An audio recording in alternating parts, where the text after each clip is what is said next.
your dream is enough to measure your faith in God. And I just realized that a man's potential goes beyond the far he or she thinks they can go. The prevailing circumstances may influence our vision and make us not to believe in what God promises to do. At times we set goals that are achievable based on our ability, and that limits us from stretching out to what we really are supposed to be. You see, we may be satisfied with little when God intends to bless us with more. You need to understand that your mind can't conceptualize the plans of God for your life, and that your faculty of thought is not enough to figure out the far God plans to take you. The human nature may limit the far our dreams reach, and that's why I will advise we take our dreams beyond the ordinary. Mediocre dreams belittle what our God really is. They make God look incapable. Our God is able to do exceedingly abundantly more than we can ever ask, think, or imagine. Ordinary dreams are those that can be achieved in our own effort without the influence of the supernatural. God can do everything, but our ordinary thought pattern can limit Him, taking us to the realm beyond the normal where He needs us. God can take glory in our ordinary lives. God's glory is in us stepping beyond the status quo. My dear brethren, with the obvious there is no greatness at all. We need the boldness to step beyond our predecessors and still stretch further to attain unrealistic success. There is no greatness in doing just the possible. David took bold steps to overcome Goliath. He took extraordinary steps. He faced the giant against all odds. His brother thought David was taking a risk, and yes, he was actually taking a risk. There is no greatness without readiness to take risk. When you decide to rise beyond the normal, people may not understand you. They may even scorn, ridicule, and expect to see you go down as a failure. But even with that, you need to keep fighting. The desire to reach beyond the ordinary pushes you to dare great things, things that men have tried and failed. There are two reasons that I think pushed David to take these bold steps. One, God had given him victory before, and secondly, there was a price worth the courage. When you learn to trust God and focus on the end result of your dream, nothing can wave your attention from the track. As the young lad advanced towards the giant, he never saw the enemy before him. He must have had a clear picture of what he was to gain after the fight. He was standing on a victorious status in his mind. David saw the victory before he engaged in the battle, and that's why he never surrendered to his elder brother's discouraging sentiments. His trust was not in the slain. No, it was in the foreseen victory. The kind that becomes great is the kind which goes to Chicago with Chicago in mind. Nothing gets them by surprise. The courage to set great dreams is not in ability, but in our foreseen glorious destiny. You should not decide to be great. Instead, decide to dream big, because every big dream is a journey to greatness. Your ability should not be the parameter for your life goals. Real actualization is found in your plan to go further than you think you can reach, because that's where divine influence knocks into the program. When God says we enlarge our territory, He points out that He has so much for us not to fit in our current tent. He needs it bigger. He has examined our dreams and found out how narrow in thought we are. He wants you to create more room. The gift in you is the means to trigger greatness.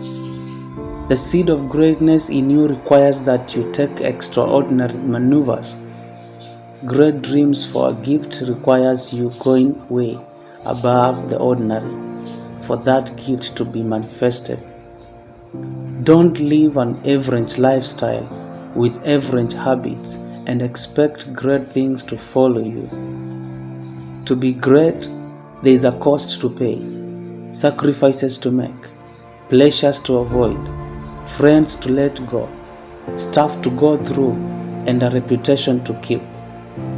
Never do what everyone is doing and expect to climb the mountain of greatness. God takes no glory in you not being able to feed your family. He takes no glory in you begging. He does not like it when you are a byword among the neighbors. And He takes no glory in you not being able to educate your children. You are a means through which the world should bow before God through the gift in you. But you must understand that you are needed to take bold steps for that gift to spring forth. Don't be afraid to start where you are standing and raise your eyes to have a view of how far you can reach. The only way up the mountain is by stepping higher and higher than your current position. Steve Fatick said that if your dream is not intimidating to you, there is a great possibility that it is insulting to God. You need to dream big. You need to plan beyond your ability. Don't let your ability limit you, because it's not so much about you. It's so much about what God can do through you. You don't know yourself better. There's a God who understands you more than you do. He knows what you're capable of. He created you. Therefore, my dear brethren, I want us to understand that God needs us to be great. God needs us to be able to feed our family. But all this should be on relying on Him, depending on Him. He is the author and the finisher of what is in us. We need to believe in what He is capable of. We need to have faith that He who started the good work in our lives, He is able to finish it.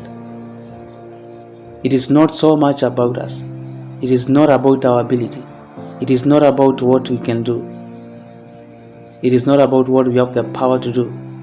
It's about what God is able to do through us.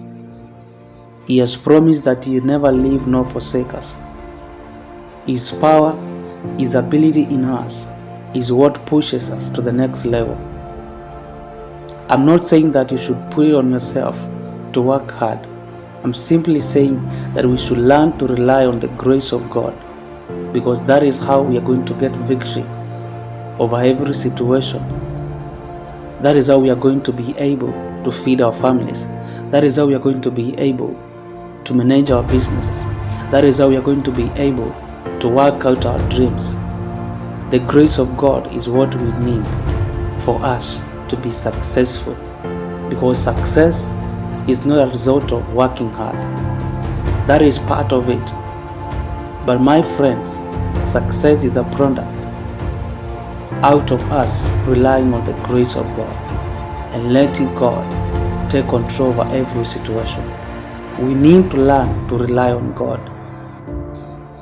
When we learn to rely on God, when we learn to depend on God, when we decide to let go of our ego, when we decide to let go of what we have been taught to be the best for us, when we decide that we're not going to be relying on motivational speeches, when we decide that we're not going to be relying on ourselves, and God is going to take her. I don't mean you sit down and don't do anything.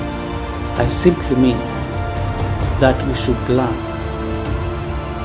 and let God's purpose prevail in our lives, because that is how we are going to emerge successful in this world. And by the end of the day, God is going to manifest Himself through our lives. Praise the name of God. Amen.